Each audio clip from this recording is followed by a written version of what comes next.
My name is Viviana Santibanez, and I am a community leader, activist, and founder and director of a non-for-profit charity that supports two LGBTQ plus Spanish-speaking refugees in Toronto, Ontario, Canada. I've been working with marginalized community for over 15 years already. I started my activism when I was in high school in Texas. I started doing that work because I was about to fail one of my classes and I was offered to have community service in order for me to pass this class. Got to know this small organization that was working in sexual health prevention. I was learning a lot when it comes to helping marginalized communities, seeing that kind of scope and seeing how people were just speaking on things that they really didn't understand properly. It kind of guide me to use my own voice as a trans woman, as an immigrant, as a refugee, to speak and I guess have a voice and an image that most of the people will feel, I guess, familiar or will see themselves in me. And that kind of opened my ideas on getting more involved with these communities. I was living in the state for a lot of years after Trump administration. It was sort of a very hiding persecution for advocates. This time around, it's very public, but back then it was more under the table. People were not aware, but they were targeting a lot of the activists and community leaders. And as a trans woman, I didn't feel safe, so I decided to move to Canada. And honestly, I was just thinking, let's just move to Canada and let's just be safe and let's just do a normal life, which means please do not get into any social political activity. Just be yourself. I started my refugee process here in Toronto, in Canada, thinking that Canada is very open and should have a lot of resources and all of the programs for anybody who decided to move to Canada. I found out that there was zero to none support for Spanish-speaking refugees when it comes to the community. In fact, Vivir is the first and Spanish-speaking charity organization that supports Spanish-speaking refugees from the Spanish-speaking community in Canada. 7 years ago, when I moved here, I didn't find any resources. I was very lucky that English is not a barrier to me, so I can communicate and understand the language, which helped me to be able to go to different organizations. And seeing all of that, I was kind of like, I guess I should do something. While doing my process, I was meeting people in the community who was doing the same process. And I was sharing the information that I was gathering in English, translating back to them in Spanish. We were meeting at my apartment. It was 6, 7 people that were going through the same process. And then they asked me, can you do this on a bigger scale? Can we invite more people so we can share this information? You have the knowledge, you've been around this before, so it will be easy for you. I was like, yeah, let's do that. And then that's how I started getting involved now in supporting people from the Spanish-speaking population, applying for refugee, and other international students, newcomers, and refugees in the province. Like I mentioned before, there's small groups meetings. It becomes what is today the first and only Spanish-speaking support charity for LGBT refugees from Latin America and other countries that speak Spanish. And yeah, that's how much I started getting involved in the work I'm doing now. So what happened, it's a lot of people, because we're already posting things online, so people are more aware of social media and other stuff, so they find information, they start asking, send emails, or call you directly, even send you messages to your personal accounts asking for information. Of course, we don't give any legal advice through social media. We just encourage them to find more information. We give general information about how to find the legal resources to be able to move and then find the opportunity to get to a place where we can help them. So once you're here, you can reach out to us. My apartment has been our office for this past 7 years. So pretty much every Monday and Tuesday, I do personal consultation with community members. I try to spend at least an hour with them explaining the process, what refugee or any immigration remedy or process will look like, what it comes with those applications, and all of that. The person is already here. It gives you more liberty to speak on the things that are happening right in the country. In fact, to be able to provide proper professional information, I graduated as an immigration consultant here in Canada. In this past 7 years, I have been able to work in many different cases that gave me a lot of knowledge about how process works. Also, we have created a very good relationship with different law firms that will support us right away if we have a question. To me, it's easier to call them than have some community members pay for consultation just for one question. They will give me that information. If that information is sufficient for the individual, then we'll do the referral. But then that comes to be the process of the work that we do when we have a person who's already here and is trying to get information. Now, every session that I do, it's always different because every member has a different and unique case. So all the information that might look the same, it always tends to be a little bit slightly different, would make a huge difference when it comes to any process. And that's what I always try to tell the people that come here is like, do not share this information that I'm sharing with you because this might not apply to the other individual. Is very important. And that's one of the things that I have been pushing very hard since the first moment because I saw what had been happening in the States. Sooner or later, this is going to happen in Canada, which we're already seeing with these new laws, with the C12, C2 that they're doing here in Canada. We're very lucky enough to tie those strings when it comes to providing this information and only use it to people who are already here, not to jeopardize anyone's cases in case someone is requesting information abroad. But it does not mean we will not give that information to. We will just provide the information that we're allowed legally to provide to them. The LGBT community in Latin America and other Spanish-speaking countries, they face different challenges. It depends from which specific population of this community comes from, because we have people who are fleeing because of their health status, which is people living with HIV, and they don't have access to treatment in this country. It is important to recognize that, yes, Latin America is kind of advancing and creating laws to protect people, but it does not mean that society it's actually moving the same speed as these laws are in place. So people are still fleeing just because of who they are and how they express themselves. When it comes to trans women from Latin America, it's very hard for trans women to get a job. It's identifying as who they are or even just going through the process. This is lacking the opportunity to have a proper life, find a safe space where they can be themselves. And a lot of them had to resort to do sex work, which will expose them to different things. So what happens here is every time that a community member tries to do something to improve their life, will trigger something that will make it harder and difficult because they're challenging the system. And by trying to have a normal life, they trigger an alert to people who does not support the changes and will make their life miserable.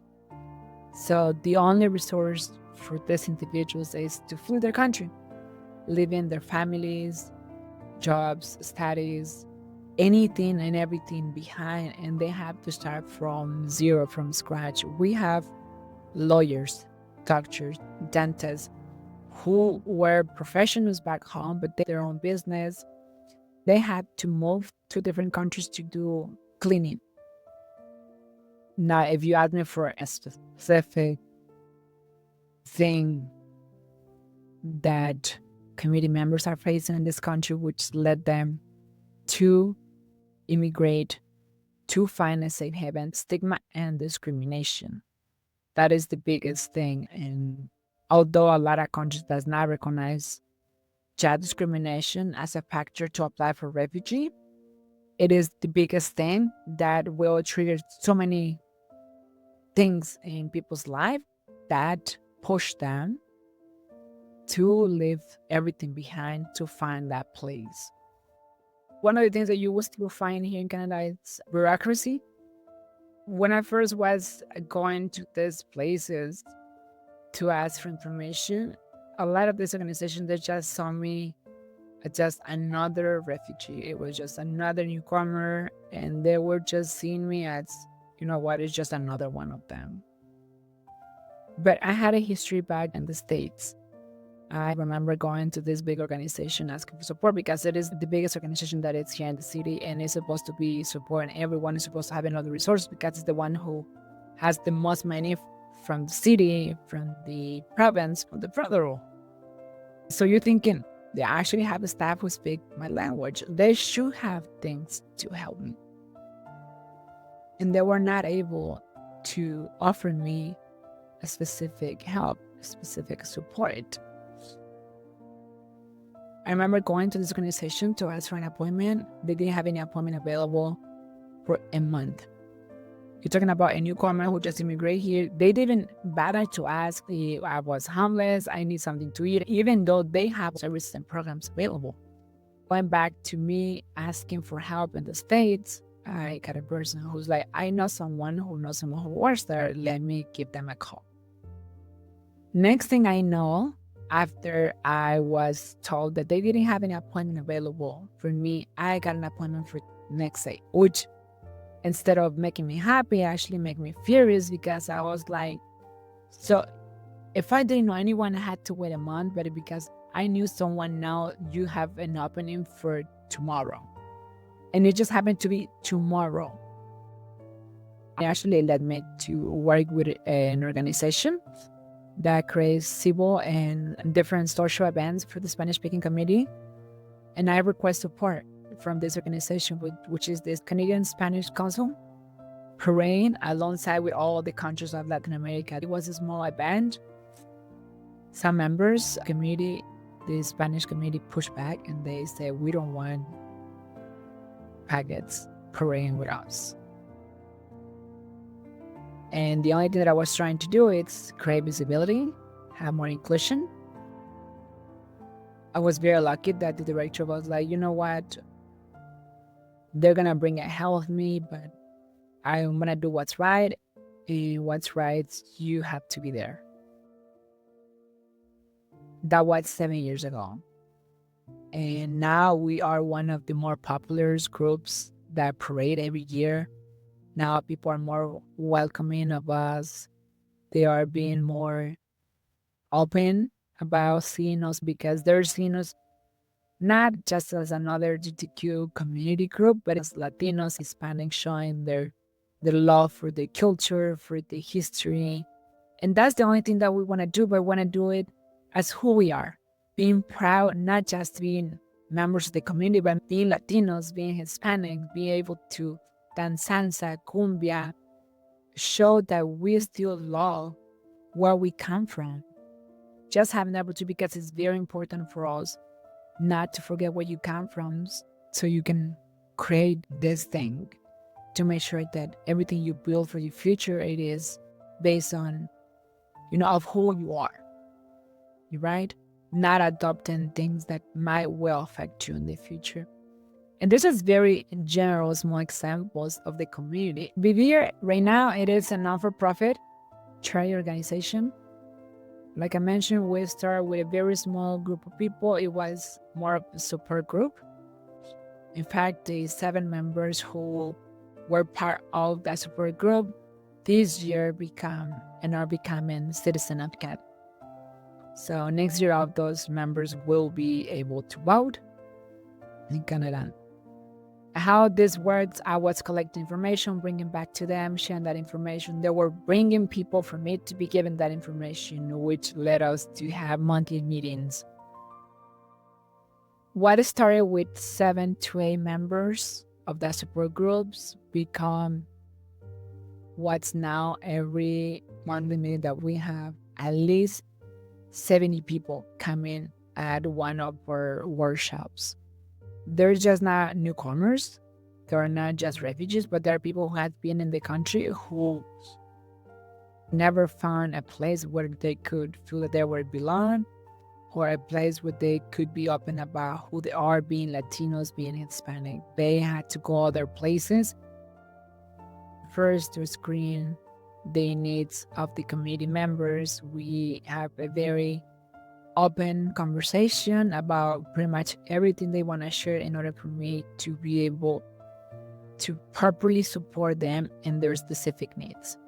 I'd always explain them about there's a difference between things that you want and things that you need. We need to focus on what is that you need first so you can be able to get everything that you want later. So talking to them, exploring their options, their fears, their hopes, their goals will help me to support them on their specifics, which is giving the information, referrals to services they need, services that vary from legal representation, mental health support, sexual health prevention, HIV treatment, and many other things, even finding information about food banks, housing, safe rental spaces. So all of these services, when we provide, we give all this information to them based on their specific needs and priorities. Because we have run with zero support, we don't have any government grants or support. Everything that we have done, it is because of the work and the support from our community. When I was getting to know myself and the community, I was being paid to do a speech, to do interviews. And what I was doing, the money that I was given to me, I was putting that money towards the group because I was like, I mean, this is just an extra and I will need this money later. So this money I was putting on their side to be able, when something happened, to provide some support because we didn't have anything. We were not even registered. It was just a support group.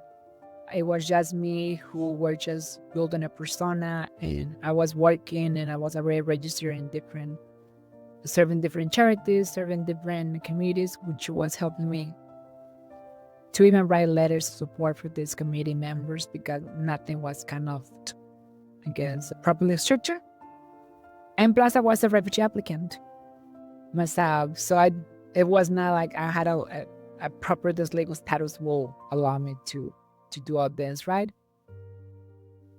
And this is just, again, examples of the steps that I was taking to build what we have today as an organization. Because of all the services and referrals we did, and because I can tell you very proudly that since day one that we have been supporting community members to apply for refugee or any other immigration process, we have not lost a single case. All cases that we have support, they all have been granted positive. Because of this, it was this law firm who saw the work that I was doing, and on a Sunday, it was a Saturday, the owner of the firm sent me an email to my personal email from his personal email saying, hey, have you ever thought of making your group a non-for-profit? And I was like, yeah, but we don't have the resources. I don't have the money. I don't know the people, and I don't have the time. And he's like, what if we support you to apply to become a charity? You like that? And I was a Saturday. You're talking about of this law firm, a very recognized law firm in Toronto. And I was like, is that you, Michael? I mean, really is you? He's like, yeah, this morning I thought, and then you're doing amazing work, and I think you can do more if you have the support. And I was like, yeah, sure. He's like, okay, let's meet next week. And I was like, okay. I met, and he's like, you have a question? I was like, you're going to pay for everything, right? That was my only concern. I was like, look, are you going to pay for everything? Because we don't have money. We don't want to start something that's later on you say, and then I don't have the time. I don't have the money. And they're like, look, we have been seeing the work that you're doing, and we have seen people, and a lot of the people that we have worked with, they are doing amazing things in the community, which means the work that you're doing is helping them. So we want to make sure you can help more people. And if you become a non-for-profit, you become a charity, who will allow you to apply for grants and get some money. All the letters that we were writing had a strong legal support for these cases, and the government will see as an institution that was supporting people. Letters that are one of the most important part of a lot of the immigration process when it comes to people identifying a part of the community, but also an institution who is kind of saying, yes, they are part of the community, they are part of the system, they are part of this program who is helping them to improve their life. We have been seeing cases that 30% of the hearing, it's about what they're doing in this organization, because decision makers had never saw something like this. So they're very curious about, what do you do? How you end up there? Why is that after 3 years that you were in the country, you never applied for refugee, and now you find this organization, now you feel safe to apply? So they were having a lot of this question. And this is, again, part of the services and the support that we provide to them. We try to tailor this service specific for their needs, and the majority of them is the support through the refugee process or any immigration remedy that they will need to fix the legal status into something more permanently, right? If I can just summarize everything, support becomes a charity organization that was supporting from a law firm who saw the work that we were doing, while we were providing all these referrals and services that other organizations had available. And the only thing that we had to do is go and talk to them and ask them, can you support our community? Their fear was, listen, we don't have anyone who speaks Spanish. We don't know how to work with them. I was like, don't worry about that. Just make sure you have the space and the service available. We will take care of the translation. We will bring them here. We will do the follow-up. Even if you're having an issue with them, you call us. We will manage everything that you can. We will do it. And that's how we create this bigger relationship with them. The proper resources, but they're just trying to make the numbers for their programs. The support that we have been getting right now, it has been more private, from private institutions that are just supporting our specific programs, or they're just sponsoring some of their events. And then that's how we have been able to, pay for small things that we need in order for us to continue providing the services and create new programs for the community. I guess the main call to action is recognize big groups and community who has not been recognized before. People will start recognizing community who has not been recognized before. The first step is to recognize, acknowledge those community. Then now you're like, oh shit, I never even thought about that. Because if you start thinking, you would think, Canada is in America. It's in the continent of America, which the language that is being spoken the most is Spanish, and they do not have Spanish materials. Like, we're just one country down of countries who only speak Spanish. When even in the States speak a lot of Spanish, and then just happened that when you move up north, you have no resources. What are you expecting? But then that's some of the things that have happened because people are not acknowledging and not recognizing the community who have been in the country for a very long time.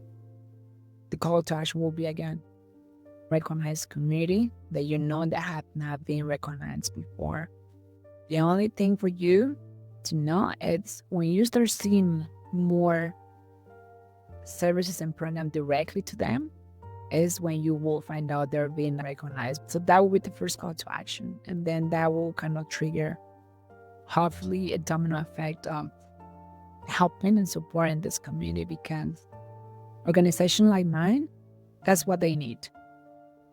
We need support from people recognizing our community, saying, yes, they exist, yes, they need help. That's when the government and other institutions will say, let's support them.